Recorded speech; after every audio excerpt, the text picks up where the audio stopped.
Nabi Nuh alaihi salatu wassalam adalah Abul Bashari Tsani, bapak manusia kedua setelah Adam alaihi salatu wassalam.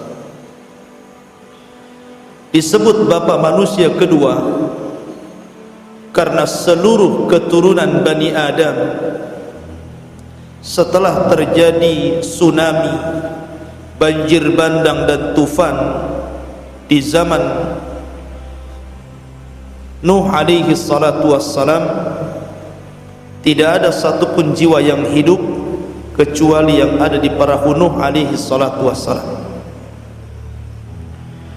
Dan setelah Allah subhanahu wa ta'ala selamatkan Nabi Nuh di bumi Irak, di Bukit Judi, maka keturunan pun kemudian menyebar, dan seluruhnya dari keturunan putra-putra Nuh alaihi salatu wassalam, dari Syam, Ham, dan juga Yafis. Dari tiga putra Nuh inilah lahir keturunan Bani Adam sampai hari kiamat. Dari sini maka para ulama menyebut Nuh itu bapak manusia kedua setelah Adam. Nabi Nuh alaihi salatu wassalam, sebagaimana ma'ruf dalam sejarah, Allah subhanahu wa ta'ala berikan usia yang cukup panjang sehingga dia mendapati beberapa generasi di bawahnya. Bahkan Al-Quran sendiri menjelaskan bahwa Nuh alaihi salatu wassalam ketika diangkat menjadi nabi dan rasul, dan dia adalah awal daripada seorang rasul dan ulul azmi minar rusul, beliau berdakwah selama 950 tahun. Itu usia dakwahnya saja, belum usia dia sendiri. Artinya Nuh diberikan rezeki oleh Allah berupa usia yang panjang. Tapi tentu panjangnya usia Nabi Nuh digunakan untuk keberkahan. Makanya kalau kita ingin berdoa kepada Allah supaya diperpanjang usianya, jangan hanya diperpanjang saja, tapi juga diberkahi. Buat apa usia panjang tapi tidak berkah? Nambah-nambah masalah di akhirat nantinya. Lah Nabi Nuh alaihi salatu wassalam di ujung hayatnya berwasiat kepada anak-anaknya, wasiat yang sangat agung dan dicatat dalam hadis-hadis Nabi. Sebagaimana sebuah hadis yang dikeluarkan oleh Imam Al-Bukhari dalam kitabnya Adabul Mufrad, dan juga Imam Ahmad dalam musnadnya, serta Imam Al-Baihaqi dalam sunannya. Nabi SAW bersabda, Inna Nabiyallahi Nuhan sallallahu alaihi wasallam lamma hadarathul wafatu qala libnihi, sesungguhnya Nabi Allah Nuh alaihi salatu wassalam saat detik-detik wafatnya, dia kumpulkan anak-anaknya, kemudian dia mewasiatkan sesuatu. Kata Nuh alaihi salatu wassalam, inni qasin alaikal wasiyah, dengarkan wahai putra-putraku, saya ingin menyampaikan wasiat kepada kalian. Kata Nuh alaihi salatu wassalam, amuruka bithnataini wa anhaka anithnataini, aku larang kalian, aku perintahkan kalian dengan dua perkara, sebagaimana kularang kalian dengan dua perkara. Kata Nuh alaihi salatu wassalam, amuruka bila ilaha illallah fa inna samawati sab'a wal aradina sab'ah law wudi'at fi kifatin wa wudi'at la ilaha illallah fi kifatin rajahat bihinna la ilaha illallah. Aku perintahkan kalian, kata Nuh, agar berpegang dengan la ilaha illallah. Tidak ada sesembahan yang berhak disembah kecuali Allah.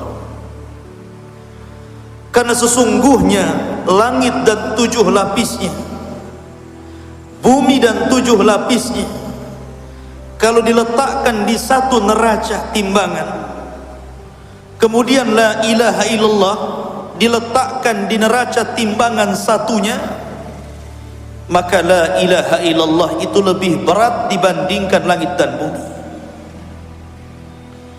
Kemudian dia mengatakan, walau anna samawati sab'ah wal aradina sab'ah kunna halqatan mubhamatan qasamathunna la ilaha illallah.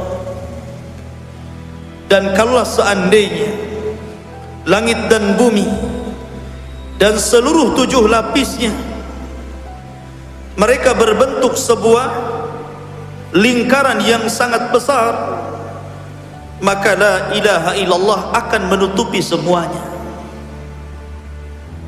Ini wasiat yang pertama. Wasiat yang kedua, wa subhanallahi wa bihamdihi fa innaha salatu kulli syai'in wa biha yurzaqul khalqu. Dan perkataan subhanallah jangan kau tinggalkan, wa bihamdihi, subhanallah wa bihamdihi jangan pernah kau tinggalkan. Maha suci Allah dan segenap pujian kepadanya. Karena sesungguhnya kalimat subhanallah wa bihamdihi itu adalah pujian segala sesuatu, dan karenanya seluruh makhluk diberikan rizki oleh Allah subhanahu wa ta'ala. Kemudian Nuh mengatakan wasiatnya yang lainnya, wa anhaka anisyirki wal kibri, dan aku larang kalian dari kesyirikan dan kesombongan. Kultu, kemudian seorang sahabat bertanya, aukila atau dikatakan, ya Rasulullah, hada syirku qad arafna. Rasul, syirik tentu kami sudah tahu apa itu syirik. Famal kibru, lalu apa yang dimaksud dengan kesombongan itu? Maka Nuh alaihi salatu wassalam kemudian mengatakan, ayakuna li ahadina na'lani hasanatani lahuma syirakani hasan. Qala la. Kemudian dikatakan kepada Nabi Nuh, apakah orang yang dikatakan sombong itu adalah seseorang yang memiliki 2 sandal yang sangat bagus sekali, kemudian dia pakai sandal itu untuk jalan-jalan? Kata Nuh, bukan, itu bukan sombong. Kemudian dikatakan, ahuwa an yakuna li ahadina khullah yalbasuha. Apakah orang yang dikatakan sombong itu orang yang punya baju yang sangat indah dan bagus, kemudian dia pakai baju tersebut? Apakah itu yang dikatakan sombong, wahai Nuh? Kata Nuh, bukan. Kemudian dikatakan lagi dalam riwayat, apakah orang yang sombong itu an yakuna li ahadina ashab yajlisuna ilaih. Apakah orang yang banyak kawannya, banyak temannya, banyak relasinya, kemudian dia berkumpul kepadanya? Apa itu dikatakan sombong? Kata Nuh, bukan. Kemudian dikatakan lagi, apakah orang yang sombong itu an yakuna li ahadina dabatan yarkabuha, atau mungkin dia punya kendaraan yang mewah, yang bagus, yang megah, kemudian dia pakai ke sana kemari? Kata Nuh, bukan. Tapi sombong itu adalah safahul haqqi wa ghamdun nas. Sombong itu orang yang menolak kebenaran dan merendahkan orang lain.